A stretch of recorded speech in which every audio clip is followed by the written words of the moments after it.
अंदर का विवाह है ना, जो उनके आने की फैजियाबी है, सारा माहौल जो गुलाबी है, और जमाना उसे कैसे रोकेगा जिसकी किस्मत में ही कामयाबी है। उसको जमाना रोक नहीं सकता। पर कई बार ऐसा होता है कि आया हुआ धन भी हमसे छिनकर चला जाता है, क्योंकि हमारे कर्मों की कुछ गति ऐसी होती है कि आया हुआ धन भी हमारा चला जाता है, पर जिसने हिम्मत नहीं हारी तो वो लौट कर फिर आएगा।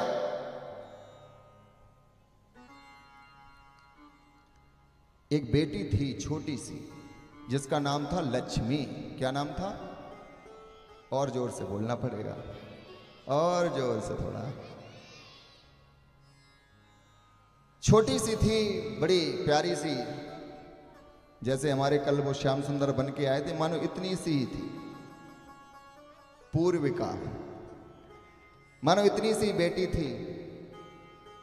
जब उसकी माताजी सत्संग करके आती तो वो भी सत्संग करने अपने माताजी के साथ जाती, और जब सत्संग करके आती तो माताजी से अनेकानेक प्रश्न पूछती।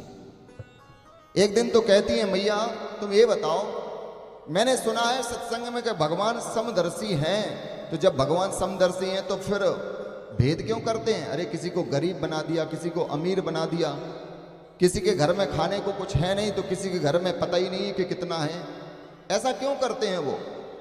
तो माताजी ने कहा कि जिन चरणों से तुम सुन के आ रही हो, जंगलों में जाओ, वही महात्मा तुम्हें मिलेंगे, उनसे ही सुनो, आप जाकर उनसे ही पूछ लेना कि ऐसा क्यों करते हैं भगवान।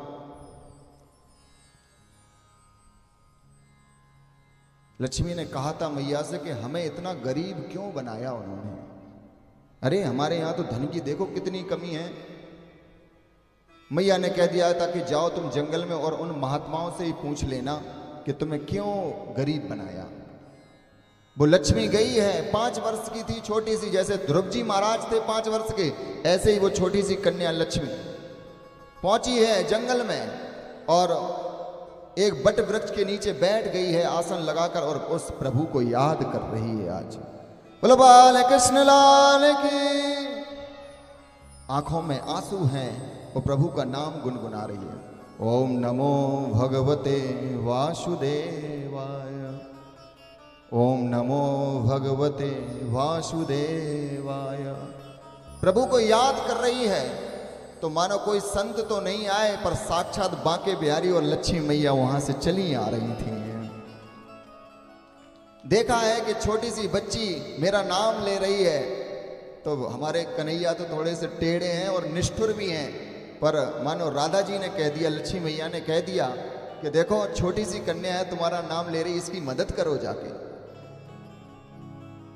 पर कन्हैया ने कहा कि देखो देवी जी, इसके मैंने भाग्य पढ़ लिया, इसके भाग्य में ये जिसके लिए यहाँ पर आई है कि मैं गरीब क्यों, इसके भाग्य में गरीबी ही लिखी है, तो मैं इसकी मदद कैसे करूं? अब ब्रह्मा जी ने जो लिख दिया मैं उसको कैसे काटूं? मानो राधा जी ने कहा कि नैया से, अरे तुमने ब्रह्मा को बनाया है तो तुम क्या ब्रह्मा की बनाई हुई रेखा को नहीं काट सकते? जाओ, मैं कह रही हूं कि तुम उसकी मदद करो। बोलो देखो देवी, हम तुमसे पहले ही कह रहे हैं कि इसकी हम मदद करेंगे, पर इसके भाग्य में ही गरीबी लिखी है।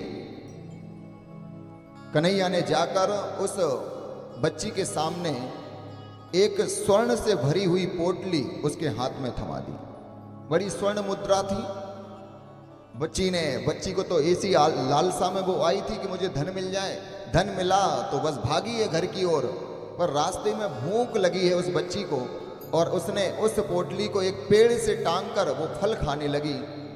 ऐसा ही देखा गया कि एक चील आया और उस पोटली को लेकर उड़ गया।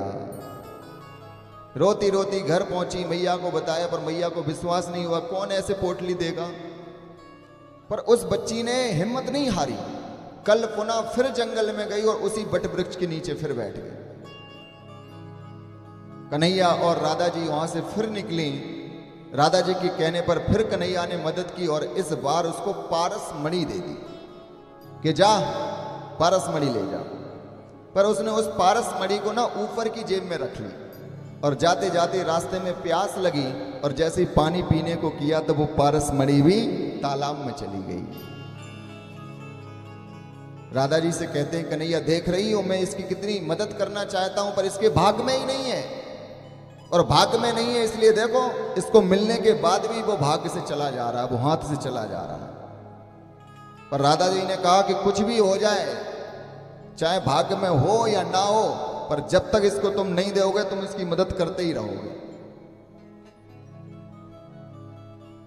पर वो बच्ची ने फिर से हिम्मत नहीं हारी और अगले दिन फिर आई और फिर बड़ वृक्ष के नीचे बैठी। इस बार जब निकले तो फिर से कुछ हीरे जवाहरात स्वर्ण चांदी बहुत बड़ी पोटली थी, पर इसने सोच लिया ना तो अब मैं रास्ते में कुछ खाऊंगी ना पीऊंगी, सीधे घर जाऊंगी चाहे कुछ हो जाए।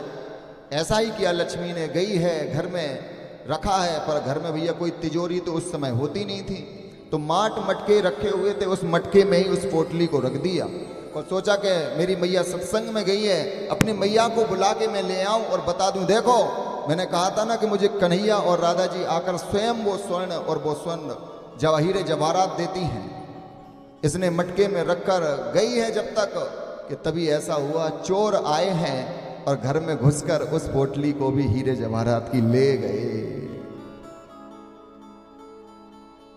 बच्ची आई है, मैया से कहा है कि देखो मैं कहता था ना अब तुम्हें दिखा दूंगा मैं कि मुझे सच में उन्होंने दिया है, पर जाकर देखा तो मटके में कुछ नहीं। वो लक्ष्मी मूर्छित हो गई, आज गिर गई जमीन पर,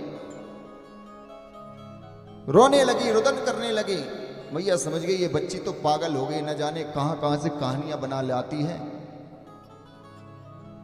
पर उस बच्ची ने फिर भी हिम्मत नहीं हारी। देखो कर्म कर रही है और कर्म के बल पर अपनी भाग की रेखा को बदलना चाह रही है। आज 5 वर्ष की बच्ची वो लक्ष्मी फिर से गई है और फिर बट वृक्ष के नीचे बैठी है।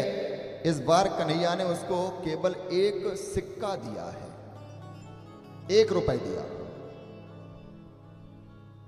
1 रुपए लेकर आई है, अपने मां को दिया है, तो मां ने वो 1 रुपए से एक मछली खरीदी।